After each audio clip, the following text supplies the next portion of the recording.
जब वह पड़ गया चुड़ैल के प्रेम में। रमेसर काका के पास एक लेहड़ा गायें थीं। वे प्रतिदिन सुबह ही इन गायों को दूध दाह कर चराने के लिए निकल पड़ते थे। सुबह से लेकर शाम तक रमेसर काका गायों को लेकर इस गांव से उस गांव, तो कभी नदी किनारे तो कभी कभी इस जंगल से उस जंगल घूमा करते थे और दिन ढलते ही गांव की ओर निकल पड़ते थे। जब रमेसर काका गायों को चराने के लिए निकलते तो सत्तू और भुजा भरी के साथ ही कभी कभी दही दूध आदि भी ले जाते और भूख लगने पर किसी पेड़ की छाया में बैठकर खाते पीते। रमेसर काका कभी भी अपने साथ पानी नहीं ले जाते और ना ही लोटा रखते। प्यास लगने पर या तो वे नदी का जल पीते, नहीं तो जंगल, सरेह, गांव से बाहर का खुला खेत आदि भाग जिसमें दूर दूर तक कोई बस्ती घर आदि न हो आदि में होने पर लाठी से मारकर महुए और आम आदि के पत्ते तोड़कर उन्हें अपने गमछे की एक छोर में बांधते और फिर इस गमछे के दूसरे छोर को अपने साथ सदा लिए रहने वाली धोती के एक छोर से बांधते तथा फिर इसे किसी कुएं में डालकर पानी निकालते। इस विधि को जोंच कहते हैं। इसमें बहुत अधिक पानी तो नहीं निकलता पर 2-3 बार में पीने भर का पानी अवश्य निकल आता है। एक बार की बात है कि रमेसर काका बीमार पड़ गए। अब उनके गाय गोरू को चराने कौन ले जाए। वे बहुत परेशान हुए क्योंकि एक दिन भी इन गायों को चराने में देर होने पर यह बोलने लगती थी और खूंटे के पास हगमूत कर इतना चकल्लस करती थी कि खूंटे के आसपास की जगह सने गोबर माटी से भर उठती थी और जब तक इन्हें खोला नहीं जाता रंभाती रहती। एक दिन बीता, 2 दिन बीता पर रमेसर काका की तबीयत ठीक नहीं हुई।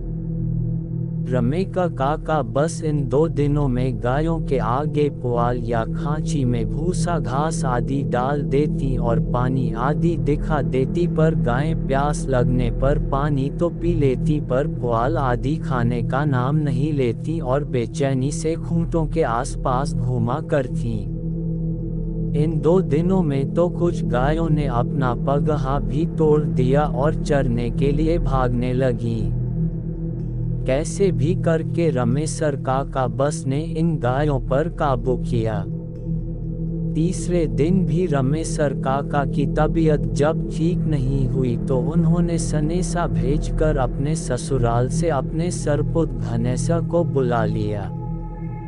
घनेसा 16-17 साल का किशोर था और बहुत ही सुंदर तथा भला चंगा था। घनेसा ने आते ही अपने फूफा का सारा काम संभाल लिया। घनेसा बहुत ही समझदार लड़का था। वह प्रतिदिन भिनसहरे 3 बजे ही जग जाता और नित्य क्रिया से निपटकर 5 बजे तक पढ़ाई करता और उसके बाद गायों को खोलकर चराने के लिए निकल पड़ता। वह अपने साथ अपनी पुस्तकों का बेठन ले जाना कभी नहीं भूलता। किसी चरने वाली जगह पर गायों को चरता छोड़कर वह किसी पेड़ आदि की छाया में बैठकर पढ़ाई करता। एक बार की बात है कि गायों को चराते चराते घनेसा एक जंगल में दूर तक निकल गया। जंगल बहुत घना नहीं था पर बहुत सारी झाड़ियों से पटा पड़ा था। दोपहर का समय था और अब घनेसा को प्यास भी सताने लगी थी। घनेसा गायों को चरता छोड़ जंगल में पानी की तलाश में इधर उधर दौड़ भाग करने लगा। अचानक एक बरगद के पेड़ के नीचे उसे एक बहुत पुराना कुआं दिख ही गया। कुआं बहुत ही पुराना था पर उसका जगत हाल में ही पक्की ईंट से बंधवा गया जान पड़ता था। घनेसा ने अब देर किए बिना जंगल में कुछ झाड़ियों के हरे पत्ते तोड़े और उन्हें अपने गमछे में बांधकर जोंच बनाया। फिर अपने फूफा की तरह गमछे के एक छोर में धोती बांधकर उसे कुएं में लटकाया। पर कुएं में पानी का सतह बहुत ही नीचे था और जोंच पानी तक नहीं पहुंच पाया। उसने लाख कोशिश की, नए नए हथकंडे अपनाए, फिर भी पानी तक नहीं पहुंच पाया।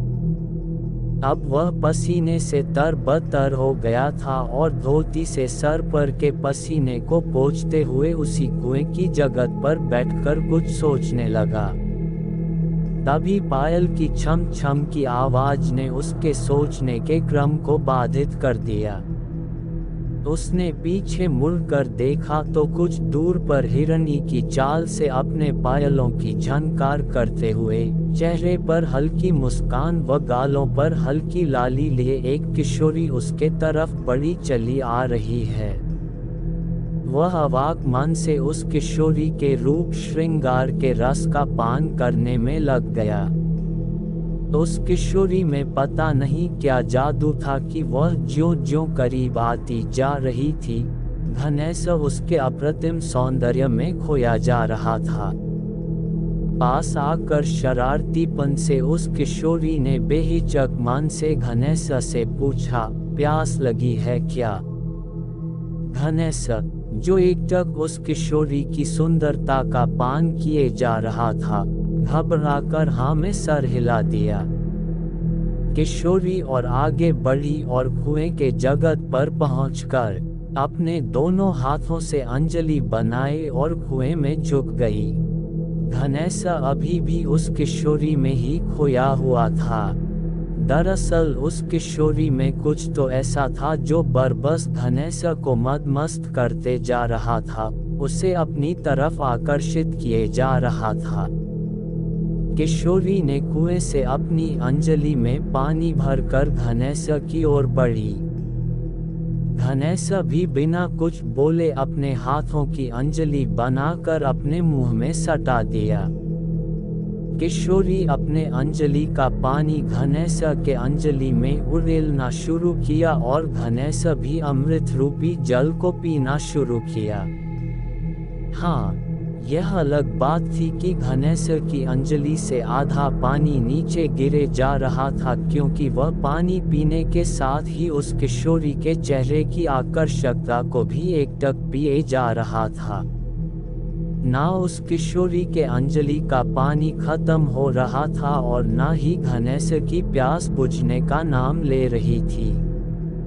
पानी पीने पिलाने का यह सिलसिला लगभग आधे घंटे चला और जब किशोरी को लगा कि यह व्यक्ति तो पानी कम अपितु उसको एकटक निहारने का काम अधिक कर रहा है, तो वह थोड़ी असहज होकर बोली, और पिलाऊंगी बस।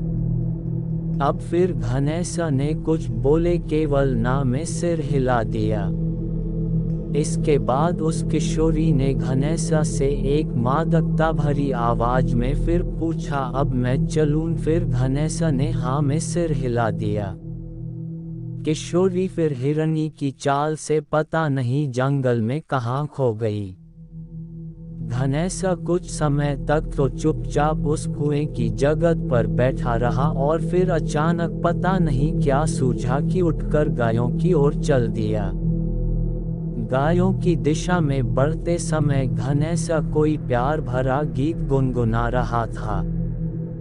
गायों को लेकर घनैसा घर पहुंचा।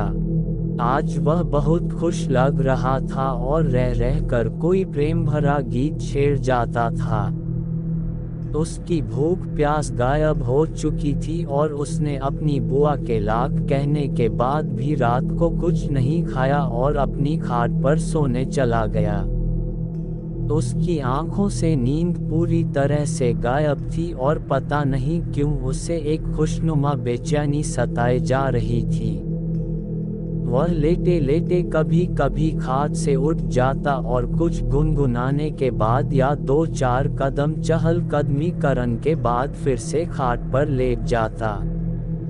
उसे एकदम से समझ में नहीं आ रहा था कि वह क्या कर रहा है या उसके साथ ऐसा क्यों हो रहा है। अचानक वह जागते हुए एक स्वप्न देखने लगा और यह स्वप्न कुछ और नहीं, बस आज दिन भर के उसके कार्यकलाप थे।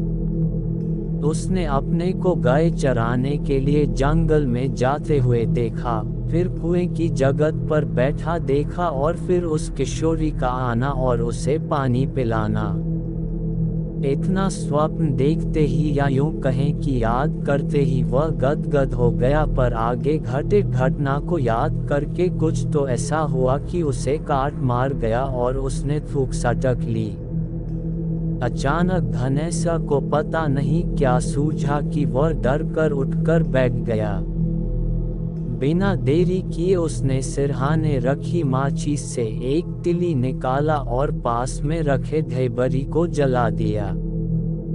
ढेबरी की धुंधली रोशनी में उसके माथे पर आई पसीने की बूंदों को साफ देखा जा सकता था।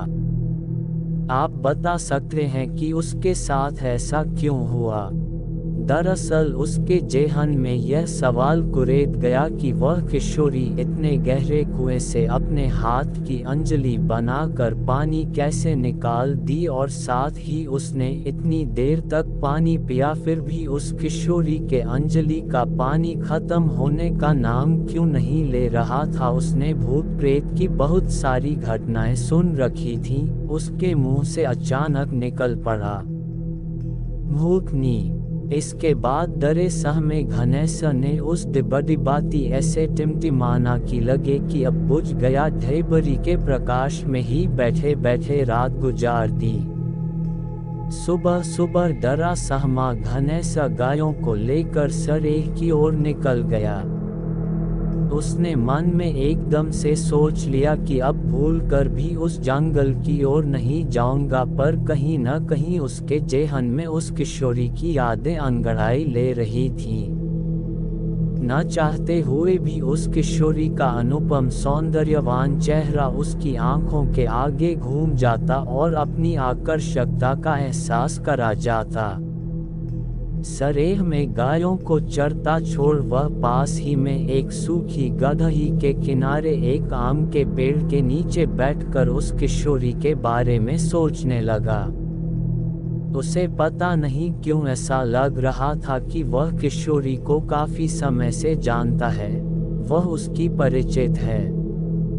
उस किशोरी का सौंदर्यपूर्ण शरारती चेहरा याद आते ही सहसा सहमा घनेसा मुस्कुरा देता। उस पेड़ के नीचे बैठे बैठे सोचते हुए घनेसा को पता ही नहीं चला कि कब सूर्य उसकी सर पर आ गया और डालियों पत्तों के बीच से उसके साथ आंख में चौली खेलने लगा। घनेसा उठा और गायों की ओर चल दिया। गायों को हाँक हाँक कर एक पास करने के बाद फिर वह उस पेड़ के नीचे आ गया। पेड़ के नीचे आकर घनेसा ने कांधे पर रखी धोती को दोहराकर बिछा दिया और गमछे को सर के नीचे लगाकर वहीं लेट गया। सरेह में कुछ चरवाहे या किसान नजर आ रहे थे। डरने की कोई बात नहीं थी क्योंकि दिन था और उस सूखी गदही के एक किनारे रजमतिया काकी पेड़ों पर से गिरे सूखी लकड़ियों को एकत्र कर रही थी।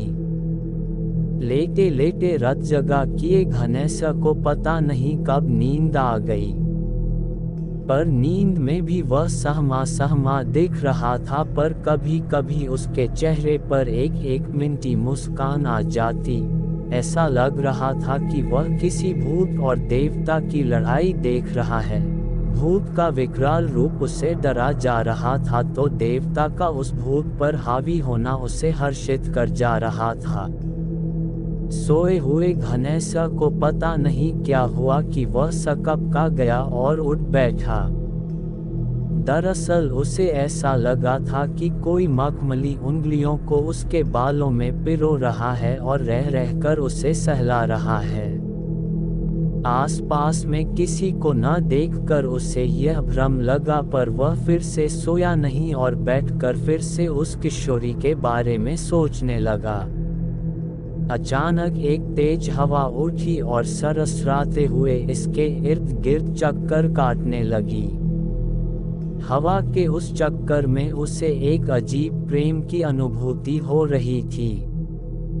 वह हवा धीरे से वह किशोरी मनकर उसके पास खड़ा हो गई और मुस्कुराते हुए बोली, कल से तुम मेरे ही बारे में सोच रहे हो न? फिर से घनेश्वर ने थूक सटक कर हाँ में सिर हिला दिया।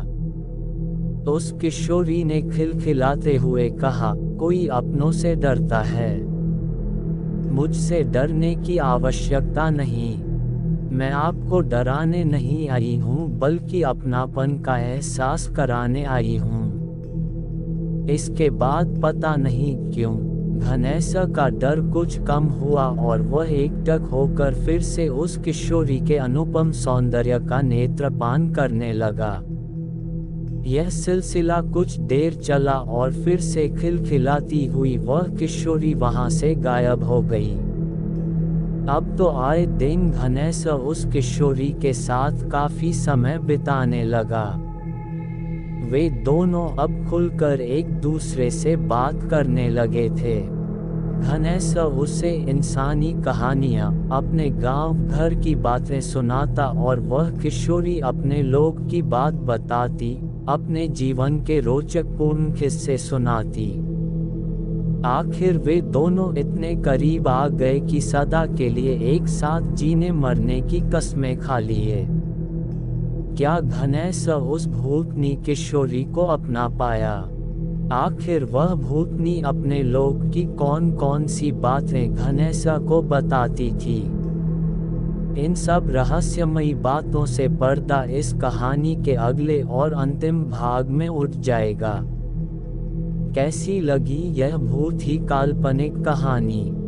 अपने विचारों से अवगत कराएं ताकि मैं जल्द से जल्द इस कहानी को पूरा कर आप लोगों के समक्ष परोस सकूं।